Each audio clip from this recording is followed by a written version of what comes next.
بسم الله الرحمن الرحيم. الحمد لله كفى والصلاة على عباده الذين اصطفى. أما بعد فأعوذ بالله من الشيطان الرجيم. بسم الله الرحمن الرحيم. يا أيها الذين آمنوا إذا لقيتم فئة فاثبتوا واذكروا الله كثيرا لعلكم تفلحون وأطيعوا الله ورسوله ولا تنازعوا فتفشلوا وتذهب ريحكم فاصبروا إن الله مع الصابرين. ایک ہو جائیں تو بن سکتے ہیں خورشید مبین، ایک ہو جائیں تو بن سکتے ہیں خورشید مبین، ورنہ ان بکھرے ہوئے تاروں سے جہان بنے. جلوگر سب میں سراسر ہے بیان اتحاد، ہو نماز پنج گانا سومو زکات و حج. بزرگان محترم، علماء کرام، خدانگین، دانشوران قوم و ملت، نوجوانوں، یہ میرے لیے سعادت کا موقع ہے کہ باوجود اس کے تاخیر سے پہنچنا ہوا اور نہ پہنچتے ہوئے بھی پہنچنا اس لیے ہوا کہ ہمارے ساتھی حضرت شاہ صاحب دامت برکاتہ کی سرپرستی میں پورے اضلاع کا دورہ کرتے ہوئے مختلف انداز سے محنتیں کر رہے ہیں، تو میرا جی چاہا کہ میں اس سے اس نشست سے دور نہ رہوں. ان کی محنتیں جو کہ منڈلوں کی سطح پر گھومتے پھرتے بالخصوص جناب محترم مفتی نام اللہ صاحب دامت برکاتہ، تو میں حاضر ہو گیا ہوں. حالانکہ مجھے حضرت مولانا عبد الرحیم صاحب دامت برکاتہ سے پہلے بولنا چاہیے، بڑوں کے بعد بولنا ذرا اچھا معلوم نہیں ہوتا، لیکن واقعی کی تاخیر ہے تاخیر کر دی. بہرحال اسلام کا جو نظام ہے، اللہ تبارک و تعالیٰ نے جو اسلام کا نظام رکھا اجتماعیت کا رکھا اور اتحاد و اتفاق پر رکھا ہے. میں نے جو شعر پڑھا ہے، نماز اگر آپ دیکھیں تو اس میں اجتماعیت ہے. ایک آدمی تنہا نماز پڑھنے تو اس میں بہت زیادہ خلوص پیدا ہو سکتا ہے، تنہائی کے اندر الہیت ہو سکتی ہے، لیکن آقا نے اور اسلام نے کہا نہیں تمہیں مسجد میں پڑھنا ہوگا، تمہیں جامع مسجد میں آنا ہوگا، عید کے موقع پہ پوری بستی جمع ہونا ہوگا. اس کا اندازہ لگا سکتے ہیں کہ اسلام کا نظام ہر عمل دین کے اندر اجتماعی ہے. روزہ ہے، روزے کے اندر ہو سکتا تھا کہ یہ گرما کے روزے ہماؤں میں بہت گرمی ہوتی ہے، اس کو سرما میں رکھ لیا جائے، یا پھر تلنگانہ کے لوگ کسی اور جگہ موقع پہ رکھیں اور دوسرے ملک کے الگ رکھیں، دوسری ریاست کے الگ رکھیں، ضلع کے رکھیں. نہیں، گرما ہو تو سب مل کر روزہ رکھو، سرما ہو تو بھی سب مل کر رکھو. اس لیے کہ اس میں کوئی تخصیص نہیں. ایک مہینہ اللہ نے اس کے سب کے لیے مختص کر کے اس کے لیے بھی اجتماعیت پیدا کر. زکات کا اگر حکم ہے تو غریبوں کو جب اللہ تعالیٰ نے جوڑا ہے مالداروں سے. شریعت اسلامیہ نے یہ کہا کہ تم غریب ہیں ضرور، لیکن تم مالداروں سے جڑ جاؤ، اور مالداروں کو کہا کہ غریبوں سے جڑ جاؤ، تو اپنا مال غریبوں کے اوپر صرف کر دو. دونوں کے اندر اجتماعیت پیدا کرنے کو جائے. پوری انسانیت میں ایمان والوں نے اجتماعیت پیدا کر. اور حج کا سماں ہے، اتنی بھیڑ ہے، اتنا ازدحام ہے، پوری دنیا جمع ہو رہی ہے. اگر اللہ اور شریعت اور نبی چاہتے تو آنے والے حالات میں ازدحام اتنا ہوگا کہ رنگ جماعت میں مشکل ہوگا، طواف میں مشکل ہوگا، مختلف انداز میں مشکلیں ہوگی. لیکن نہیں، ایسا نہیں ہو سکتا. بس مہینہ مختص ہے، ایام مختص ہے، کالا ہو گورا ہو، عربی ہو اجمی ہو، پرانی ہو ایرانی ہو، کہیں کا بھی ہو، سب کو ایک ہی تاریخ میں حج کرنے کی تاکید کرتی ہے. یہ اجتماعیت کا نظام، یہ اسلام کا ایک ایسا بہترین پہلو ہے. اگر ہم پورے ارکان اسلام کے اندر غور و فکر کریں گے تو اس ملت کو جو آج منتشر ہو رہی ہے، پھر پابندیاں ہیں. کل تک ایسا تھا، مسلکوں میں بٹے ہیں، مشربوں میں بٹے ہیں، سب ادھر ادھر بٹے ہوئے ہیں. لیکن آج صورتحال یہ ہے کہ ایک ہی مسئلہ کے لوگ بٹ رہے ہیں، ایک ہی مشرق کے لوگ آپس میں ایک دوسرے کے ساتھ میں گتھم گتھا ہے، ایک دوسرے کے ساتھ میں لڑائی جھگڑا ہے. جس قوم کو، جس امت کو امت واحدہ قرار دیا گیا اور جس کو ملت واحدہ قرار دیا گیا، آج وہ ملت شیرازہ بندی کے بجائے فرقواریت کے اندر مبتلا ہے. اسی لیے اللہ تعالیٰ نے کہا کہیں فرقہ ہے، کہیں ذاتیں ہیں، کیا زمانے میں بدلنے کی یہی بات ہے؟ زمانہ تو آج ہمارے ساتھ کھلواڑ کر رہا ہے، اور زمانے کی یہ نرگیاں اور یہ زمانے کے ظالم حکمراں تو آج ہمیں کٹا رہے ہیں، مٹا رہے ہیں، دبا رہے ہیں، ہٹا رہے ہیں۔ میرے بھائیوں، ان کی چالاکیوں کو، سازشوں کو اس وقت سمجھنے کی ضرورت ہے۔ اگر چالاکیوں کو، سازشوں کو سمجھنے بدلے اگر ہم ایسے ہی انتشار اس کا ادھر ادھر رہا ہے، میرا تو تک نہیں ادھر رہا، اس کی بستی ادھر رہی ہے، میری بستی تو نہیں ادھر رہی ہے، وہ برباد ہو رہا، میں تو برباد نہیں ہو رہا، یہ تصور مسلمانوں میں آ چکا ہے۔ پڑوس برباد ہو رہا ہے تو دوسرے پڑوسی کو تیار نہیں ہے اس کا ساتھ پہنچنے کے۔ ایک مسلمان کو پیارے آقا صلی اللہ علیہ وسلم نے فرمایا، مسلمان آپس میں ایک بنیاد کی طرح ہے، ایک عمارت کی طرح ہے۔ عمارت کیسے جڑتی ہے؟ اینٹوں سے جڑتی ہے، الگ الگ اینٹیں ہیں، اگر وہ اینٹوں کو ایک جگہ جمع کر دیا جاتا ہے تو عمارت مضبوط ہوتی ہے، بنیاد محسوس ہوتی ہے۔ پیارے آقا نے اس ملت اسلامیہ کی تعریف فرمائی کہ ایک عمارت کی طرح ہے کہ اینٹ اینٹ جمتے جمتے ایک عمارت بنتی ہے۔ میرے بھائیوں، انفرادی بہت سی طاقتیں الگ الگ ہوتی ہے، لیکن وہ انفرادی اینٹ کی طرح اگر ہم سب مل جائیں گے تو یہ قوت مشتمل ہوگی، جمع ہوگی، اور اس قوت کے ذریعے سے ہم دنیا میں ترقی کر سکتے ہیں۔ تو معاشی ترقی ہو، سماجی ترقی ہو، مذہبی ترقی ہو، سیاسی ترقی ہو، پوری ترقیوں کے لیے واحد راستہ اتحاد اتفاق ہے۔ لیکن وہ قوم جس کو اتحاد کا درس دیا گیا تھا اور کام کھینچنے کو اپنے لیے بہت اچھا سمجھتی، جس قوم کو اللہ نے کہا، یہ سورہ انفال کی آیت میں نے پڑھی، اس کے اندر اللہ تبارک و تعالیٰ نے فرمایا ہے، قرآن پاک کا مفہوم قیامت تک کے لیے ہے۔ اگر کوئی آیت نازل ہوئی کسی موقع پر، کسی ایسے موقع پر اگر واقع ہو لیکن اس کی روحانی اور اس کی کیفیتیں اور اس کا پیغام اور اس کا تشریح قیامت تک چلنے والی ہے، اس لیے کہ قرآن تو قیامت تک کے لیے ہمارے لیے اللہ تعالیٰ نے نازل فرمایا۔ یا ایھا الذین آمنوا اذا لقیتم فئۃ، جب تمہارا کسی ایسی جماعت سے سابقہ ہو، کوئی ایسی پارٹی سے ہو، کوئی ایسے علاقے کی ایسی جماعت سے اور ایسے گروہ سے تمہاری ملاقات ہو جائے یا اس سے سامنا ہو جائے تو کیا کرنا چاہیے؟ اللہ کیا فرما رہے ہیں؟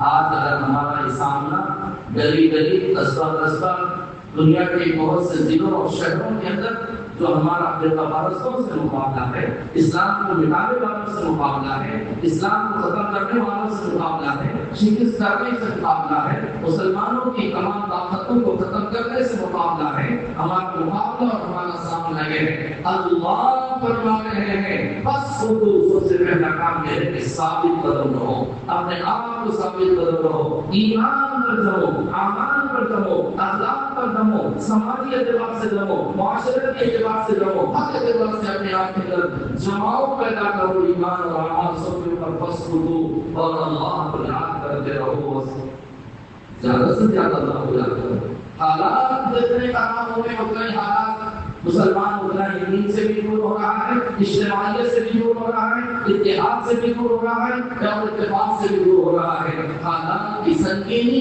یہ کہہ رہی ہے کہ مسلمانوں اپنے آپ کو اللہ کی رسی کو بھی پکڑو، اللہ کے فرمان واتی اللہ واتی رسول، اللہ کی اطاعت، اللہ کے رسول کی اطاعت۔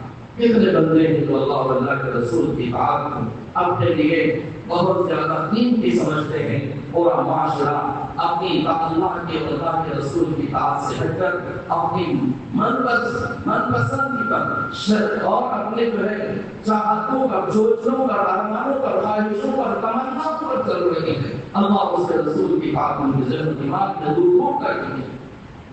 اور آگے جو فرمایا وَلَا تَنَازَعُوا فَتَفْشَلُوا وَتَذْهَبَ رِيحُكُمْ، اگر تمہاری کوئی ایسی جماعت اور ایسی سے ملاقات ہو تو آپس میں لڑو نہیں، آپس میں ایک دوسرے کو دباؤ نہیں، اور اگر تم ایسا کریں گے، جھگڑا فساد کریں گے، فَتَفْشَلُوا وَتَذْهَبَ رِيحُكُمْ، تمہاری ہوا ہی اٹھ جائے گی، اور ہوا اڑی ہے، کوئی ویلو، کوئی مقام، کوئی حیثیت ہے، اس لیے نہیں ہے کہ موجودہ حکومتیں یہ سمجھ چکی ہیں کہ مسلمانوں کو بانٹو، انگریزوں کی طرح حکومت کرو، ان کو لڑاؤ، حکومتیں کرو، چند کسی طبقے کو لے رہے، قادیانی کو لے رہے، یا کسی جو ہے مختلف ایسی جماعتوں کو لے رہے حکمراں، یہ سمجھ رہے کہ مسلمان ہمارے ساتھ ہیں، پورے مسلمان الگ ہیں۔ یہ انتشار پیدا کرنے کا انہوں نے تو پلان بنایا نہیں، بلکہ انہوں نے مسلمانوں کے اندر کے انتشار کو دیکھ لیا۔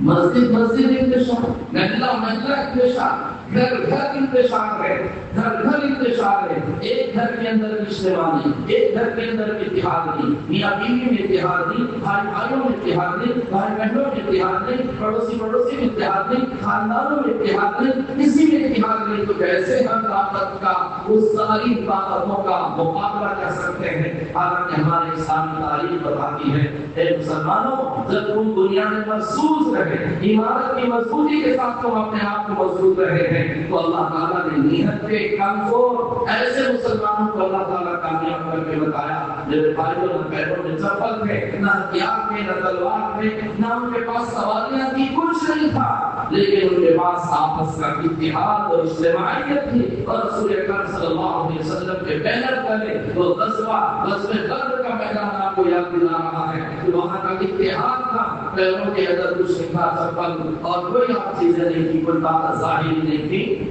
لیکن آپس میں عمل اور ایمان اور نبی کی محبتیں اور اللہ کی محبتیں اور ساتھ میں ان کے اندر کا آپس میں ایک دوسرے کے ساتھ جوڑ۔ تو 313 رسا کا زمانہ، تو 313 رسا کا زمانہ، اے آج ہزاروں پہ غلامی کے بعد کیوں تھا وہ معاملہ؟ وہی کامیابیاں ہوئی، لیکن ذرا سا اشتہادی غزوے احد میں ہوئی۔ اللہ کے نبی صلی اللہ علیہ وسلم کچھ فرمائے تھے اور وہاں اشتہادی غزوی ہوئی، فتح شکست میں تبدیل ہو۔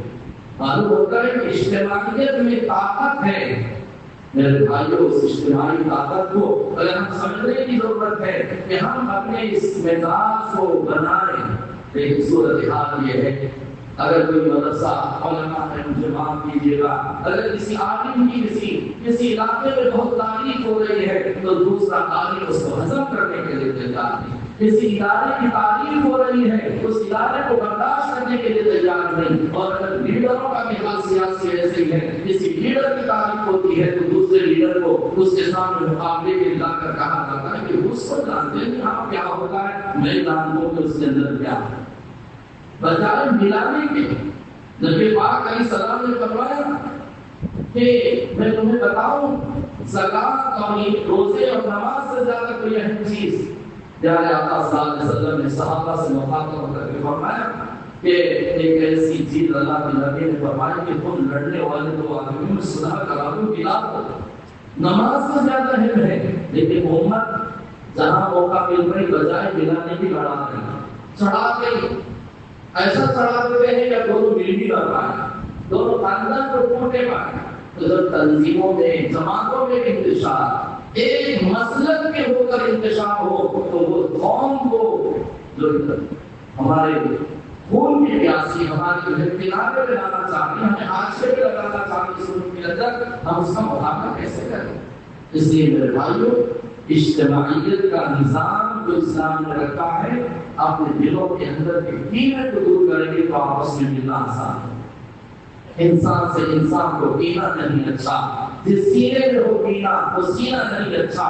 آج کینے اتنے بھرے ہوئے ہیں سینوں کے اندر، جس قوم کو ایک صف میں کھڑا ہو کر اتحاد سکھایا گیا، آپس میں جوڑ سکھایا گیا، آپس میں ایک دوسرے کو معاف کرنا سکھایا گیا، اور یہ کہا گیا امیر ہو غریب ہو مالدار ہو فٹ پاتھ پہ رہنے والا ہو آدمی ہو گورا کالا ہو، سب ایک صف میں آ جاؤ۔ یہ تمہاری اجتماعیت کی دلیل ہے۔ ایک ہی صف میں کھڑے ہیں کوئی بندہ رہا نہ کوئی بندے نواز، لیکن وہ قوم مسجدوں میں آنے کے باوجود، بیٹھنے کے باوجود، ایک ساتھ مسافر کرنے کے باوجود مجھے کہنے دیجیے تو ان کے دل آپس میں ٹوٹے ہوئے ہیں، وہ قوم کیسے اتحاد پیدا کر سکے؟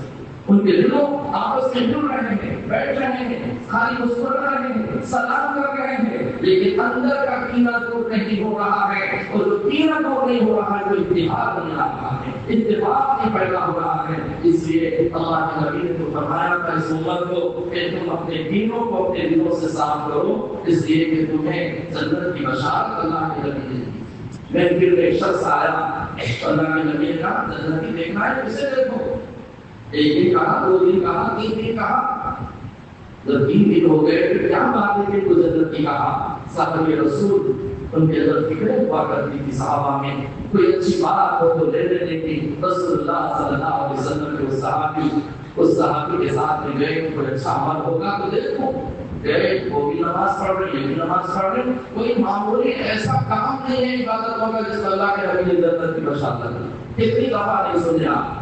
یہاں مجمع بیٹھا ہوا ہے، علماء حفاظ کو اتنی اچھی تقریریں کینے پر اور ان کی مذمتوں پر کرتے ہیں، اور عوام نے تو یہ باتیں کتنی دفعہ سنی ہوگی، لیکن میرے بھائیوں، پیارے آقا صلی اللہ علیہ وسلم نے صحابی کو کہا کون سی اچھی بات ہے تو آپ کو اللہ کے اس نبی نے جنت کی بشارت دی؟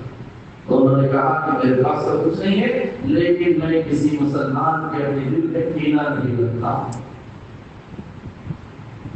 وہ کینوں نہیں، وہ بغض نہیں، وہ عناد نہیں، وہ بڑے پن نہیں، وہ انانیت نہیں، وہ کبر نہیں، وہ تکبر نہیں، ہم ایک دوسرے سے ملانا چھوڑ دیا۔ سب سے پہلی چیز اتحاد کے لیے اپنے اندر کی انا کو مٹائیں گے، اپنے اندر کے بڑے پن کو ختم کیجیے۔ میں بڑا نہیں، میرا بھائی بڑا ہے، میری جماعت اچھی نہیں، دوسری جماعت اچھی ہے، میرے سامنے رہنے والا کوئی آدمی اگر آ رہا ہے بہت اچھا ہے تو آپ اس کی اچھی تعریف کرو، نہیں اس سے منہ موڑ لے رہے ہیں، بگڑ رہے ہیں، مجھے معاف کیجیے گا میرے بھائیوں۔ دینداروں کی صورتحال کی علماء حفاظ سے بھی ایسی غلطی سے نکالنا ہے کہ ہم کسی کو برداشت کرنے کے لیے تیار ہیں۔ برداشت کا مادہ ہونا چاہیے۔ جس قوم کو اللہ کے نبی نے کہا کہ معاف کرو، کینہ نہیں، بغض نہیں، معافی کا مزاج پیدا کرو۔ کوئی غلطیاں تو سب سے ہوتی ہیں، اور آپس میں خاندانوں میں، جماعتوں میں، تنظیموں میں، آپس میں سب میں، انفرادی اور اجتماعی چیزوں میں آپس میں بہت کچھ ایک دوسرے سے ناگوار باتیں ہوتی ہے، لیکن یا کچھ لوگوں نے ان کو کچھ سخت تو کہہ دیا، معلوم ہوا کہ آپ کے پیٹ پیچھے انہوں نے بہت برا کہا ہے، تو آپ دل میں سن کر بھی معاف کرنے کا مزاج پیدا کرو۔ اتحاد کیسے پیدا ہوتا ہے؟ اس لیے ادفع بالتی هي احسن فاذا الذي بينك وبينه عداوه كانه ولي حميم۔ ادفع بالتی هي احسن، اگر ہم سے کوئی روٹھا ہوا ہے، بگڑا ہوا ہے، اور ہم سے کوئی برداشت ہم سے نہیں کر رہا ہے، آپ اس کے پاس جائیں، اس سے ملیے۔ لیکن ایسا ہو گیا، بھائی کیا بیٹے کو باپ کہہ رہا ہے کہ اس کو میرے سامنے نہیں لانا، بھائی بھائی سے کہہ رہا ہے کہ اس کو میرے سامنے نہیں لانا، وہ اجتماع کر رہے ہیں، وہ جماعت والے نہیں کیوں جاؤ، وہ جماعت والے اجتماع کر رہے نہیں کیوں جاؤ۔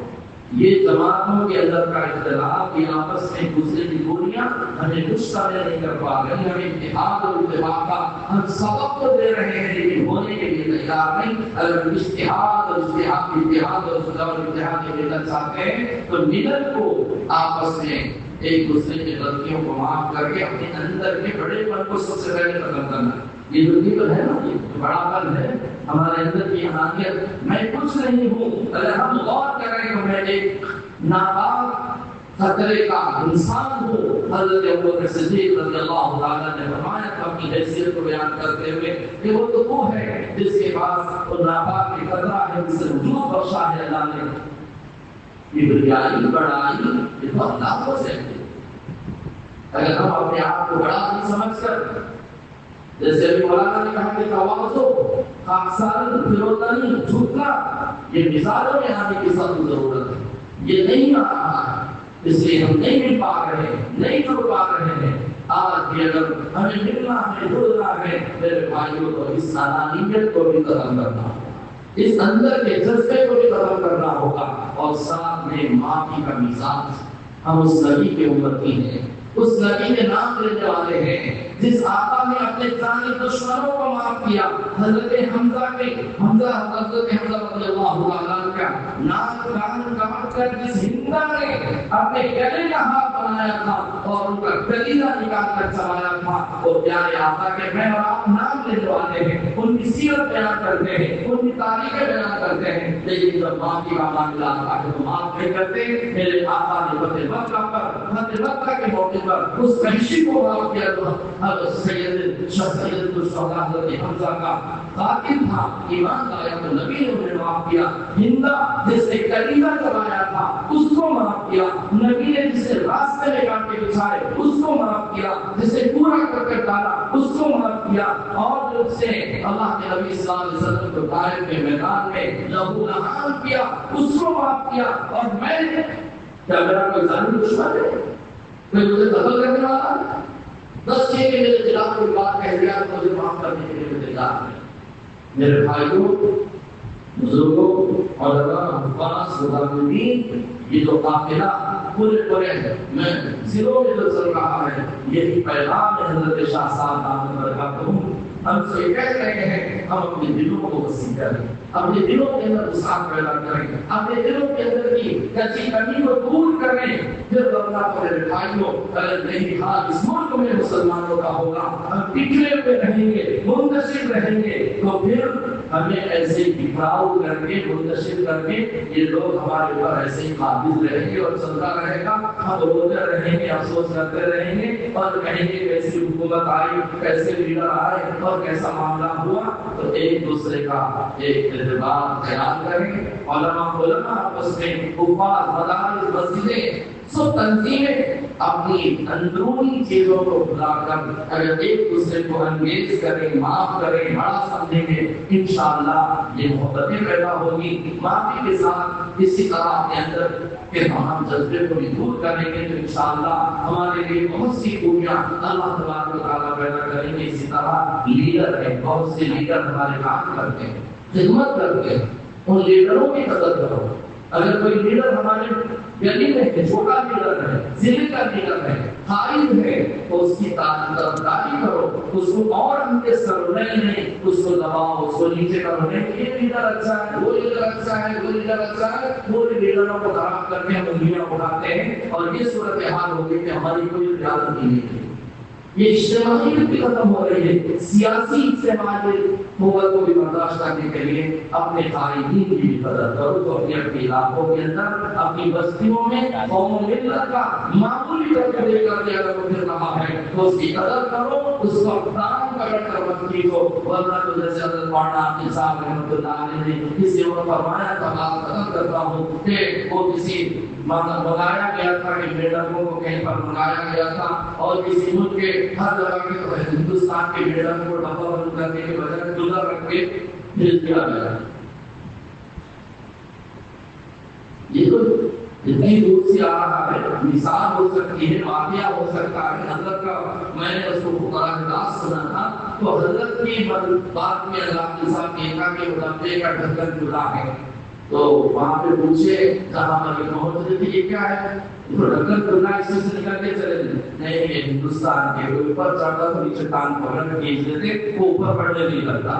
ایسا مزاج اگر ہمارا ہے تو ہم آگے نہیں بڑھ سکتے. میرے ہاتھ میں 15 منٹ کی بات کرنے کے لیے میرے مفتی صاحب برادر محترم نے عرض کیا, مجھے موقع ملا, مجھے سعادت ملی حضرت شاہ صاحب کے اس قافلے کا میں حصہ بن کر چل رہا ہوں. اللہ تعالیٰ ہمیں اپنے علاقوں کے اندر جو ہمارے بڑے ان کے اندر کوئی بڑا ان کی جو فکریں ہیں, اللہ ان سب طرفوں اور ان کی فکروں کو سمجھنے کے, اور یہ جو باتیں ہیں اس کو ہمت صاحب بولے تھے, وہ خراب بولے تھے, صحیح نہیں بولے, نمبری بولے, نہیں, پیغام دے کر چلے. کام ہماری میدان میں کیجیے. آج سے میرے دل میں اگر کسی سے بغض اور اناد اور دشمنی اور کوئی کینہ کپٹ وغیرہ ہے تو ابھی معاف کیجیے. ماں باپ ہیں تو آپس میں, بھائی بہن ہیں, تنظیمیں ہیں, مسجدیں ہیں, امام ہیں, اور اگر مسجد کے مدرسوں کے اساتذہ ناظروں سے کسی سے بھی یہ دور کر لو, انشاءاللہ پھر اللہ کی مدد آئے گی, اللہ کی نصرت آئے گی. تو اللہ نے فرمایا اذا لقيتم فئة فاصبروا، ایمان اللہ کی طرف رجوع، اللہ کا ذکر و فکر اور اللہ اور اللہ کے نبی کی بات اور ولا تنازعوا وتفشلوا وتذهب ريحكم، اس پر عمل کرو اس آیت پر. اور پھر دوسری اللہ نے کہا کہ فرمایا واعتصموا بحبل الله جميعا ولا تفرقوا واذكروا نعمة الله إذ كنتم أعداء فألف بين قلوبكم فأصبحتم بنعمته. وأنا یہ آیتیں ہمیں پکار کر کہہ رہی ہے، یہ آیتیں ہمیں بتلا رہی ہے مسلمانوں کب چاہو گے، کب اٹھو گے، کب اپنے اندر اتحاد و اتفاق پیدا کرو گے. آج ہے موقع، اٹھ جاؤ اور آپس کی تمام چیزوں کو بھلا کر ایک ہو جاؤ. اور جب ایک ہو جاؤ گے تو دشمن ہمارے سامنے گر جائے گا، ختم ہوگا. اللہ ہم سب کو عمل کی توفیق عطا فرمائے. تو میں مانگی لے کر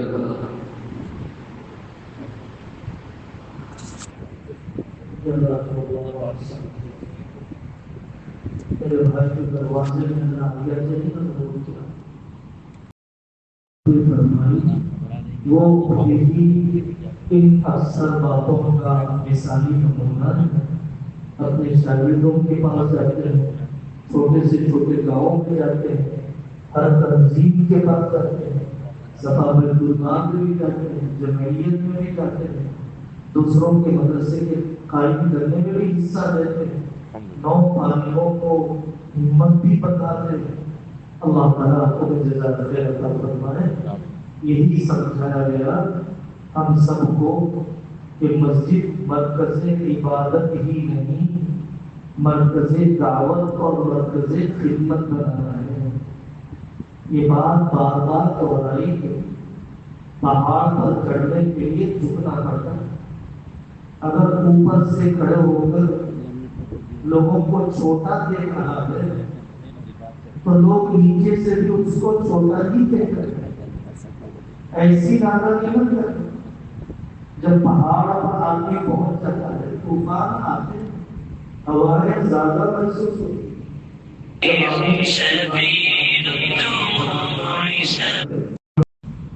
متبعین کا بحران. لوگ کہتے ہیں قیادت کا بحران. قیادتاری کی نہیں، لیڈرشپ کی نہیں، رہبری کرنے والا کی نہیں. کب کہتے ہیں کس سے وفاداری کی، کس کے ساتھ جان سالی کا تعلق، کس پر جان و مال نچھاور کیا. اس لیے ہم سب کو جتنے طبقات یہاں پر جانا ہے، چونکہ گھر والوں سے گھر میں بات ہو رہی ہے، اس لیے کچھ نہ کچھ طرز نمائی ہوتی ہے، اپنے دکھڑے سنائے جاتے ہیں. حقارت کا کوئی جذبہ نہیں ہوتا. تربیت کا، صاف گوئی کا، اپنی اصلاح کا اس موقع پر اظہار ہوتا ہے. دولت کا تکبر چھوٹا ہوتا ہے، حکومت کا تکبر چھوٹا ہوتا ہے. لیکن علم اور عبادت کے ذریعے سے جو انانیت پیدا ہوتی ہے وہ زیادہ سنگین ہوتی ہے، زیادہ خطرناک ہوتی ہے. توبہ کی آسانی سے آدمی کو توفیق نہیں ملتی. ہر آدمی دوسرے کی فکر میں نہ رہے. یہ ساری باتیں دوسروں سے کہی جاتی نہیں. میرے بھائی، پوری ملت کا ہر فرد ستارہ ہے. پوری گاڑی میں ایک منٹ بھی نہ ہو تو آواز آنے لگ جائے. میرا اور آپ کا ہر ایک کا عمل کائنات کے نظام کو بدلنے میں اثر رکھتا ہے. اینٹ بنے گی تو دیوار بنے گی، دیوار صحیح بنے گی مکان بنے گی، مکان صحیح بنے گی ملک بنے گا. فرد کی اصلاح سے ہی معاشرے کی اصلاح کا سفر شروع ہوتا ہے. اللہ مجھے اور آپ کو اپنی ذات کی اصلاح کی توفیق عطا فرمائے. ایک حضرت مولانا عبدالقدیر صاحب دامت برکاتہ اپنی مجلس میں فرما رہے ہیں. ایک جزامی ہے، آتا کٹ کٹ کے گر رہے، خطرناک بیماری ہے. وہ زکامی کو دیکھ کر دیکھو اس کو چھینک آ گئی. میرے بھائی، آپ تو جزام میں اس سے زیادہ خطرناک بیماری ہے. زکامی پر بھی ہنسنے لگے، بچھو لپٹے میں دوسروں کی مکھیاں ہٹانے کا وقت. ہر آدمی اپنے جسم کو لگی ہوئی بیماریاں جیسے مولانا نے فرمایا نوسردی صاحب نے ممتحن بن کر مت بیٹھے، طالب بن کر بیٹھے، سیکھنے کے ارادے سے بیٹھے، اپنے اکابر کی تقریروں کو نمبر دینے کے ارادے سے مت بیٹھے۔ ان کو نمبر مل گئے، 40 سال خدمت کرتے، 50 سال خدمت کرتے، صوبے بھرے میں ان کے شاگردوں سے مریدین ہیں، خلفاء خاندانوں کے خاندان کھڑے کر دیے، زبردست قربانیاں کی۔ ان کے ہم ممتحن بن کر نہیں بیٹھے، طالب بن کر بیٹھے گے نا بھی سبھی انشاءاللہ۔ اب یہاں پر اخیر میں اصل خطاب حضرت شاہ رحمان صاحب کا ہوگا، نماز ہوگی، کھانا ہوگا بہت تھوڑے وقت میں۔ اس سے پہلے ہمارے مقامی علماء کرام